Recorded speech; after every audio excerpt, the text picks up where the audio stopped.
निर्भर और स्वावलंबन की ओर अग्रसर कर पाएंगे। और उसी स्वावलंबन के लक्ष्य को प्राप्त करने की दिशा में हमारी सरकार ने तय किया कि हर ग्राम पंचायत में अगर प्रदेश स्तर पर और केंद्र सरकार के स्तर पर विकास की धुरी का केंद्र बिंदु राज्य सरकार का सचिवालय, केंद्र सरकार का सचिवालय होता है, तो ग्राम पंचायत भी विकास की नींव है। तो ग्राम पंचायत के विकास के लिए भी ग्राम पंचायत सचिवालय का निर्माण होना चाहिए। और ग्राम पंचायत सचिवालय के निर्माण के माध्यम से हम लोगों ने सभी प्रदेश के 58,189 ग्राम पंचायतों में एक एक ग्राम पंचायत सचिवालय के निर्माण की कार्रवाई को आगे बढ़ाया है। और मुझे प्रसन्नता है कि सभी ग्राम पंचायतों में सचिवालय के कार्य पूरे हो गए हैं।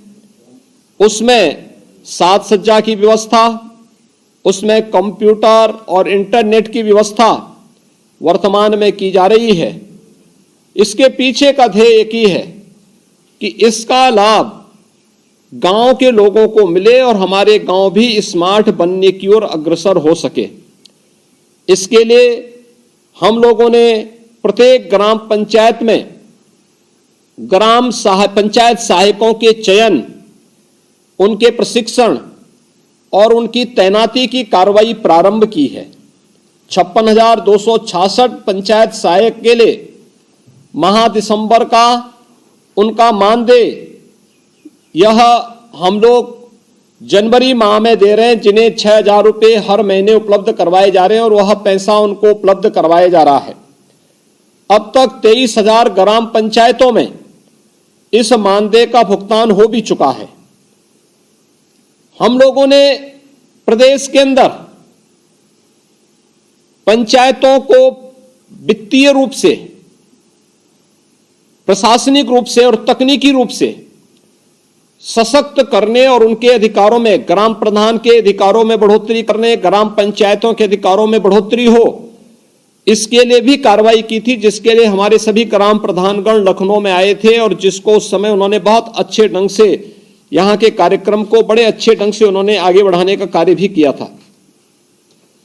हम लोगों ने ग्राम प्रधानों को अधिकार दिया है कि वे ग्राम पंचायत के कार्यों की विस्तृत कार्य योजना बनाने, डीपीआर बनाने, एमबी कराने हेतु निजी क्षेत्र के डिग्री और डिप्लोमाधारी जो आर्किटेक्ट हैं उनको इम्पैनल्ड करने की कार्रवाई वर्तमान में की जा रही है। और ये अधिकार हम ग्राम पंचायतों को देने जा रहे हैं कि वह अब आवश्यक नहीं कि आरईएस के, जेईई के ही उसमें पड़े रहें।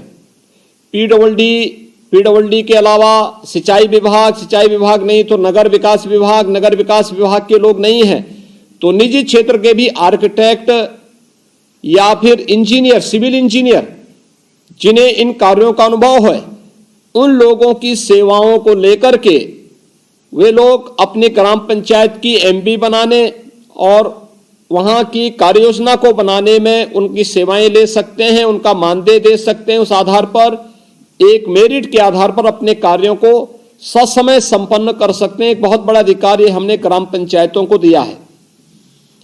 50 करोड़ से ग्राम पंचायत कोष की स्थापना भी की गई है और जिसमें अगर दुर्भाग्य से कभी किसी की आकस्मिक मौत होती है, जिसमें जिला पंचायत अध्यक्ष, ब्लॉक प्रमुख और ग्राम प्रधान के लिए 10 लाख रुपए, सदस्य जिला पंचायत को 5 लाख, सदस्य पंचायत को, क्षेत्र पंचायत को 3 लाख और सदस्य ग्राम पंचायत को 2 लाख, यानी उनके वारिसान को उनको एक सुरक्षा बीमा का कवर देने की व्यवस्था भी राज्य सरकार बनाने जा रही है। और पहली बार यह व्यवस्था बनने जा रही है, यानी देश के किसी भी अन्य राज्य में व्यवस्था नहीं जो उत्तर प्रदेश ने अपने यहां लागू की है। और आपके कार्यों को ही अप्रिशिएट करते हुए सरकार ने तय किया कि ग्राम प्रधान का मानदेय अब 5,000 रुपये होगा, क्षेत्र पंचायत प्रमुख का 11,300, जिला पंचायत अध्यक्ष का 15,500, जिला पंचायत सदस्य का प्रति बैठक 1500, सदस्य क्षेत्र पंचायत का 1000 प्रति बैठक और ग्राम पंचायत सदस्य को भी आप 100 रुपये प्रति बैठक यह मिला करेगा। यह व्यवस्था भी राज्य सरकार ने पहली बार की है और बड़े पैमाने पर इसका लाभ और एक प्रोत्साहन उनको वहां तक बैठक में जाने, बैठक में भाग लेने, बैठक की कार्रवाई का हिस्सा बनने का प्राप्त होगा। ये एक व्यवस्था भी राज्य सरकार ने की है और उत्तर प्रदेश देश का पहला राज्य है जो अपने पंचायत प्रतिनिधियों को पूरा अधिकार दे रहा है, भी प्रकार की कोई स्वतंत्रता दे रहा है। बिजली का बिल गांव में जमा हो, गांव में वीसी सखी की तैनाती की जा चुकी है, कोई भी पैसे का लेन देन हो गांव में, इसलिए हर गांव में एक एक बैंकिंग कॉरेस्पॉन्डेंट सखी की तैनाती की जा रही है या की जा चुकी है। ऐसे ही एसएससी व महिला बीट पुलिस कर्मी की भी उचित व्यवस्था बनाते हुए गांव की समस्या का समाधान गांव में हो, इधर उधर भटकने की आवश्यकता ना हो, यह भी व्यवस्था सरकार इसमें करने जा रही है।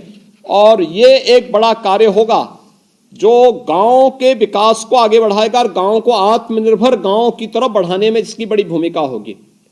आने वाले समय में जब कंप्यूटर सहायक आपके यहां आ गया है, इस कंप्यूटर सहायक का सहयोग लेकर के हम बहुत काम कर सकते हैं। खासतौर पर गांव में आय प्रमाण पत्र, मूल निवास प्रमाण पत्र, जाति प्रमाण पत्र, गांव की व्यवस्था से जुड़ी हुई अन्य तमाम सुविधाएं गांव के लोगों को गांव में ही दे सकते हैं। पेंशन की सुविधा का लाभ गांव में ही दी जा सकती है। पैसे का बैंकों से लेन देन का काम गांव में ही हो सकता है। और ये मैं चाहूंगा कि हर ग्राम पंचायत इस दिशा में कार्य करे। राज्य सरकार इस दिशा में आपको स्वावलंबन की ओर अग्रसर करने की दिशा में कार्य कर रही है। मेरी आप सभी ग्राम प्रधानों से कुछ बातों के लिए अनुरोध होगा। एक, ये तीसरी लहर आ चुकी है। कुछ आधा गेहूं आधा चावल उपलब्ध करवाते हैं। अगर 9 परिवार किसी कार्ड में है, 9 यूनिट हैं, तो 45 किलो खाद्यान्न मिल जाएगा। 7 हैं तो 35 किलो मिल जाएगा। 5 है तो 25 किलो खाद्यान्न मिल जाएगा।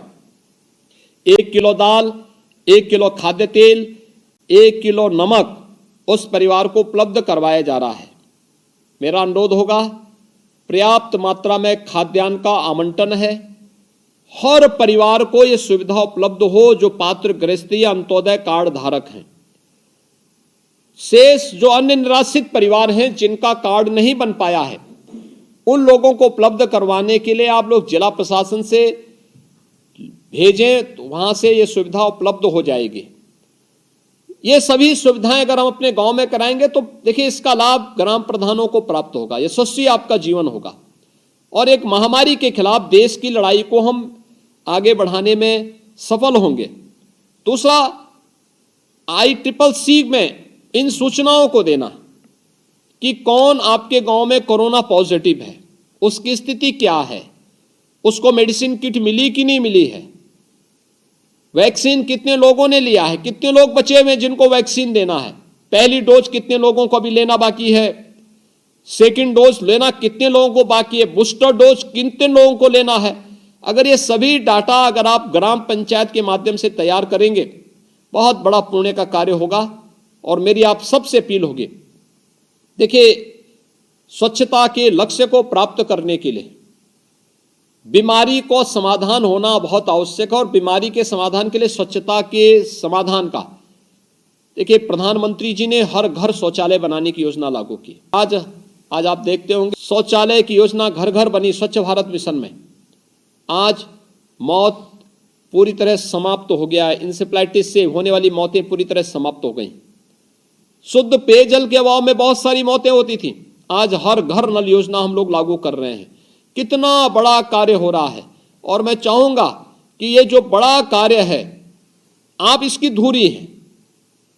अगर हमारा देश स्वस्थ और सशक्त होना है तो हमें अपनी ग्राम पंचायतों को सशक्त और स्वस्थ बनाना पड़ेगा। और ये स्वच्छता भारत मिशन, हर घर नल योजना, कोरोना में निगरानी समितियों के साथ जुड़ करके बहुत बेहतरीन प्रदर्शन करना, ये सभी कार्य अगर आप सब मिलकर के करते हैं तो मुझे लगता है कि हम अपने गांव को स्वच्छ, सुंदर, स्वस्थ और सशक्त बनाने और आत्मनिर्भरता के लक्ष्य को प्राप्त करने में हमें सफलता प्राप्त होगी। आज मुझे 5 ग्राम प्रधानों के साथ संवाद बनाने का अवसर प्राप्त हुआ। मेरा इच्छा थी कि सभी 58,189 ग्राम प्रधानों के साथ मैं सीधे संवाद बनाऊं, लेकिन मेरी सीमा है, आपकी भी एक सीमा है। समय की सीमा को ध्यान में रखते हुए मैं चाहूँगा कि कोरोना महामारी के दौरान निगरानी समिति को एक्टिवेट करते हुए आप सभी बेहतरीन प्रदर्शन करने का कार्य करेंगे और मेरा गांव कोरोना मुक्त गांव, इस लक्ष्य को लेकर के आप कार्य करेंगे तो हमें प्रसन्नता होगी। आप सबसे मेरी अपील होगी, अपने अपने ग्राम पंचायत में आगामी विधानसभा चुनाव में 100% मतदान कराने के लक्ष्य की दिशा में आप आगे बढ़ें। देखिए, मतदान हमारा अधिकार है और हर व्यक्ति का यह अधिकार होना चाहिए। ग्राम प्रधान को इस भूमिका का निर्वहन करना चाहिए। लक्ष्य होना चाहिए, जितने लोगों ने आपके ग्राम पंचायत में वोटिंग किया है वे सभी लोग इस चुनाव में भी, विधानसभा चुनाव में वोटिंग करें। यह कार्य अगर आप कर देंगे तो मुझे लगता है कि हम लोग बहुत अच्छे ढंग से प्रदेश के अंदर एक चुनी हुई सरकार आएगी जो फिर से आपके विकास के लिए कार्य कर पाएगी।